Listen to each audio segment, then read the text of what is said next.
I'm Stephen, the man with the mustache, and welcome to the Creative Arts Show. The show where we aim to promote the creative arts industry and highlight the wonderful people that work within it. Joining us today will be Joe Sofo. Joe is the founder of Concert AV. They're an AV hire and sales company that have been going for 15 plus years. They supply lots of events with AV equipment. You name it, they've got it. Joe's most recent project is called The Cube. It's a live streaming performance which is absolutely phenomenal. You just got to check it out. Let's have a chat with him. Well, Joe, thank you so much for joining us on the show. How are you going? Very good, very good. How are you? Yeah, I'm great, thank you. I'm very well. And tell us a little bit about yourself. What is it that you do?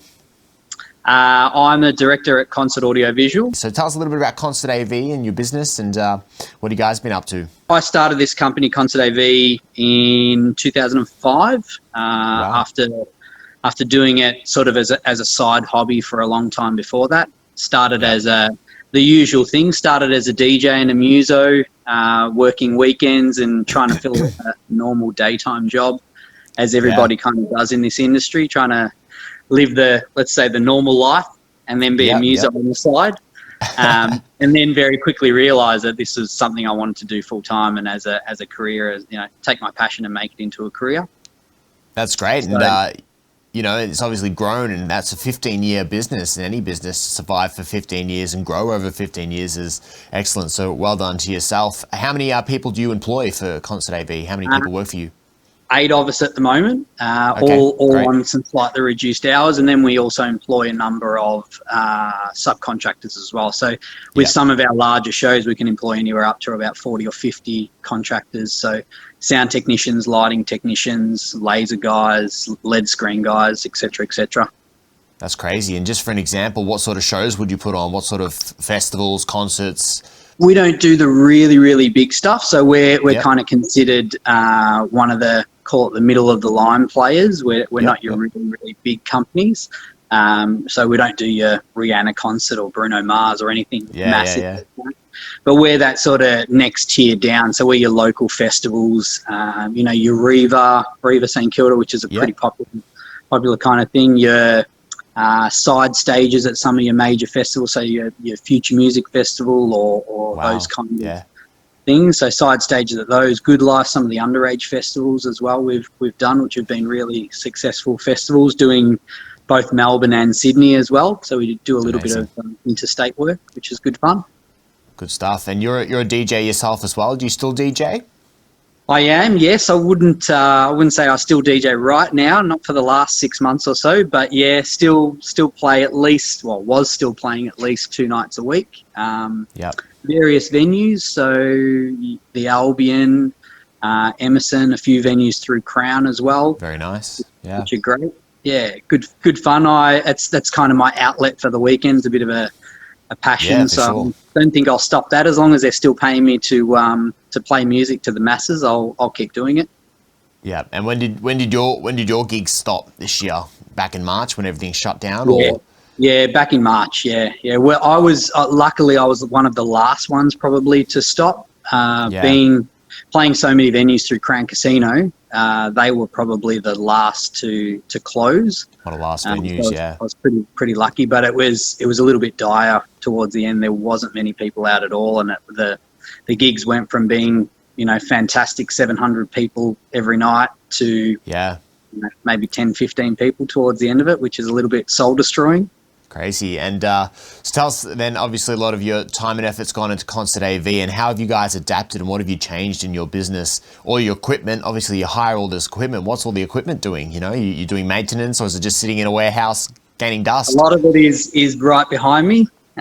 Look, when we saw that this was going to be a longer term thing, we had to change the business structure to accommodate what our staff were doing. So obviously our staff went from doing corporate work, some concerts and festivals, even though we were moving out of the sort of festival season. March is kind of the end of the festival season. We move into winter time after that, which there's not a great deal that happens. So generally that time of the year we would move more into your installations, your corporate sector, doing a lot of your even weddings and other bits and pieces. So we had to change that business model and move a lot more heavily onto online sales, retail sales, and still pushing some of the installations. So even our hire staff that were full-time in hires moved across into sales just so that they could keep a job and keep doing what they enjoy. But that very quickly, as things progressed and got worse, that very quickly sort of took a downward spiral as well. Right. We looked at creating the cube just to kind of, which is all the equipment behind us. We had everything sitting around in road cases in the hire department. So we thought, well, rather than it just sitting there doing nothing, we may as well give our crew something to look forward to of a weekend so they can still at least operate lighting, operate sound, be able to watch some others come in, get some practice. And also so that we could get some of the local artists and Melbourne-based artists to come in and do what they enjoy as well. Yeah. Now, before we talk about this elaborate setup, tell me, in the sales department, obviously you've probably seen a rise in a lot of people doing stuff from home, a lot of live streaming, a lot of home production and so on. Have you seen a rise in those sort of sales? Massive amount. And everything actually from our staff doing their own live streams at home as well, just because they're bored of a weekend and not having too much to do, right through to all of our customers, long-time customers that have called us up, and new customers as well that have called us up and said, this is what I want to do, how do I go about doing it? Everybody from, an acoustic guitarist or a duo, a vocalist, right through to a full band, DJ vocalist duo, that kind of thing. Everybody seems to be doing something out of their lounge room or their kitchen or poolside if they're lucky enough to have a pool. Yeah, that's crazy. So talking about live streaming, and obviously that's taken off during this pandemic, you've got this elaborate setup behind us, and I believe it's called The Cube. Tell us a little bit about what's going on there. Yeah, so as I was saying before, the Cube was created combination of three partners, myself with Concert Audio Visual, Lesh FM, which is a radio station that, an online radio station that we partnered up with, and VisFX AV, who are a laser company as well, who we do some work with when we're doing festival stuff. We came together to basically put on a space that would give back a little bit to the AV industry. As I said, putting on somewhere where people can express their talents. They'll have somewhere. Everybody's now gigless, so being able to stay current, being able to do what they enjoy is kind of something that really can't be done. Hence why the live streaming at home has become so prevalent. The Cube just sort of took that concept and made it on a much bigger and badder scale, as you can see. That's crazy. Now, have you guys got any government assistance, A, for Concert AV, and B, for this project as well? Not so much for this project. I mean, we're like anyone, we've got your JobKeeper scheme and a few of the government grants that we've applied for, the business grants that we've applied for, which have been helpful. Definitely by no means enough to be a money-making time. But, as anything, it's as long as you can sort of stay afloat and still be operational at the end of it, that's kind of the end game. We're lucky enough to have some really good suppliers and distributors and brands that have come on board to help us support the Cube. Cool. Nexo have been one really good one. KV2 Audio have also been a really good one as well. Awesome. And a few others here and there. Those guys have helped us because obviously it takes money and staff to to run this on a weekly basis on a Friday and a Saturday night. Not to mention the massive amounts of equipment and power that it uses every weekend. But they've been really good. They've not only supplied us with equipment but also funds to be able to continue and supply a space for people to come and do their thing. Now, do you think this is the future? Streaming and.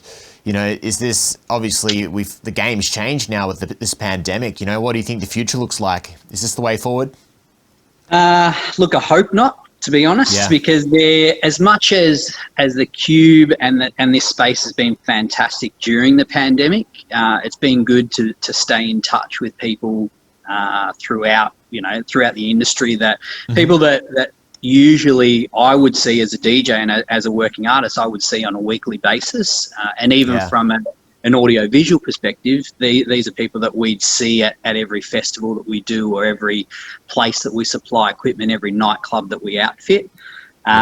It's been really good from that aspect. It's been good to give them a space as well to be able to express their talents, and it's been good for the crew, but it's still missing something. And I think that the one thing, if you ask any artist, myself included, the biggest thing that they feed off is that crowd interaction. Yeah, 100%. You can't replicate that. You can't. With a live stream, as much as it's good, and even having, 5 or 6 crew operating here and a couple of other artists waiting to get on stage, you just don't have the atmosphere. Yeah, that's right. It doesn't take away from having a crowd in front of you. So hard to replicate that, yeah, for sure. Now, let's talk a little bit about technicals. How's it all work? Where you guys set up? Is this your warehouse that you guys have? It is inside our warehouse. So we've got 2 warehouses, a hires warehouse and a sales warehouse. So the sales warehouse still operates as normal for your online sales, your couriers, your click and collect. And the hires warehouse, we pulled down a majority of the pallet racking that was storing all the road cases. Yeah. Emptied all those road cases and hung it all up behind us.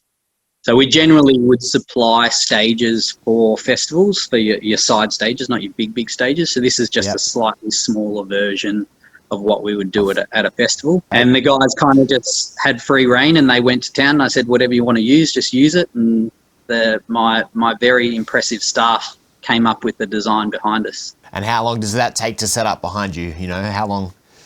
It evolved over the setup process. So the setup process was about 6 days with 6 or 7 staff, I think it was. Yep. And every day I'd get a phone call from the guys saying, can we add this? Can we add that? Can we add this? And so, how can you say no if they want to put up more LED screen? Well, if it's here, it's only a few steps away to get it out of the road case, so we may as well use it. I really want to see what's going on there. So do you want to take us through and give us a little tour of the cube? Yep. So I'll start we'll come over here. The control area, this is where we run out our physical streaming section. We've got our streaming computers and everything here.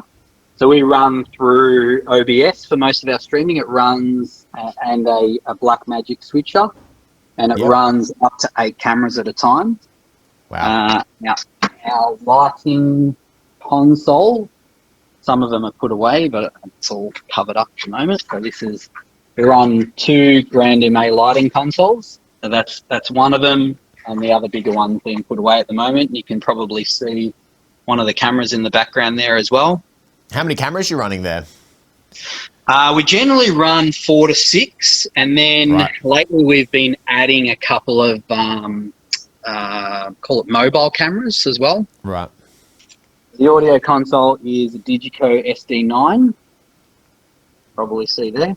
So that way, as we have bands and everything come in, we've got anywhere up to 96 channels to be able to do, 96 audio channels to be able to do on stage. Do a whole orchestra. Yeah, we can. That's right. And when not that we would use that much, but when we're doing your 80s bands or anything like that, it's sort of it helps to be able to give the bands everything that they would normally have at a normal festival. If we make our way up on stage, not that we need a big front of house audio section, but our front of house audio is 4 double 21-inch KV2 subs. Wow. And a lot of boom boom. Huge, massive. And you can probably see up there is 2 boxes of the KV2 VHD5. Yeah. So you're definitely keeping the neighbours awake, huh? 100%. We're very lucky not to have neighbours close by. It's all commercial warehouses around here. Awesome. Yeah. So we're very, very, very lucky. So up on stage, we can see we have CDJs, turntables. KV2 again have been really good and supplied us with some kick-ass monitors. Yep. And just a massive amount of lighting. Everything from, moving heads. I think there's about 60 moving heads to 100 and something panels of LED screen. Unreal. Yeah, it's pretty impressive. And we use everything from GoPros, which you can probably see there in the photo, to get different angles. right through to some other cameras, man-operated cameras as well. How many people does it take to run this? You said about 6? Yeah, about 6. You can probably do it depending on sort of what we run. If we're doing an acoustic duo, for example, we probably wouldn't run the lasers. Might be a little bit overkill to run lasers, so you end up dropping a laser technician. But it takes, generally speaking, it takes an audio technician, a lighting technician, a laser technician, a streaming operator, and an LED screen technician. So 5 or 6, and then a runner to help artists do changeovers and everything like that. That's crazy. You do all sorts of bands, DJs, bands, duos, you know, vocalists. You accommodate everything. That's unreal. We've even had some churches come in and do their Sunday morning services from here as well. Amazing. Definitely laser show for that one. 100%, definitely. And so let's talk a little bit about the streaming side of things. You obviously streaming on Facebook, which I saw, but you know, you've suggested that Twitch is the best platform to stream on. You know, where are you streaming, or where can people find these streams? Yeah, so we're lucky to have a pretty impressive computer technician that works for us. Kane is someone who built really a streaming platform for us to be able to stream out to multiple areas all at the same time, partly using OBS and partly using what he's built. So he made it so that we can stream to a number of Facebook pages, the Cube, Concert AV, the KV2 and all the sponsors, you know, VisFX, Lesh FM, etc., etc. Twitch as well. Mixcloud is probably the most stable at the moment, and moving into next month, which I'm sure you've heard with all the new Facebook rules and Instagram rules, that they're going to start shutting down Facebook accounts, which is a little bit sad. Wow. So yeah, they're really cracking down on live streaming, which I think they should be going in the opposite direction, but they're not for some reason. So Mixcloud is probably one of the ones that is the most stable at the moment. But we then also stream to YouTube as well, Instagram, if I mentioned that, and a few other places as well. Do you run into any copyright issues? Is that what the issue is with the streaming, the copyright? Yeah, streaming is the copyright issues, where Mixcloud doesn't run into any of those issues. So yeah, Mixcloud and Twitch are probably the two best in that respect. You know, it's funny how the streaming in the online industry is going, you know, and platforms like Twitch and Mixcloud, they're just up and coming and going to change the game. Twitch itself, you know, through this pandemic, I think has just been phenomenal, and some of the things artists are able to do and reach out to their fans and still be able to provide great content is phenomenal. And thank you so much and your team and your partners as well for coming up with such a great concept. It's been good fun for us as well. It's given us something to do on the weekend instead of sitting at home doing nothing. For sure, it's so elaborate as well, and go check it out because it is absolutely an awesome setup. And as I said, if anybody needs any help with their own home live streaming or anything like that, definitely get in touch with us. We're everything now in that respect, from sound cards and all of that type of stuff for home streaming. You know, we're really trying to help out as many of our artists that we can. Awesome. Well, I think they're just going to have to head over to Concert AV and check you guys out and pick up some equipment. Thanks so much, Joe. Thanks for having me. Appreciate it. Take care. See you guys. Cheers. Well, thanks to Joe for joining us today, and that cube looks absolutely phenomenal. You just got to go check it out in action. We'll leave some links in the description below, but make sure you check out Concert AV as well. If you're going to do some live streaming at home, or you have some equipment that you don't have, head over there and they'll be able to help you out. Make sure you subscribe to our channel so you don't miss any upcoming episodes in the future. Make sure you like this video, hit that thumbs up, and we'd really appreciate that. Once again, I'm Steven, the man with the mustache. We'll catch you next time on The Creative Arts Show.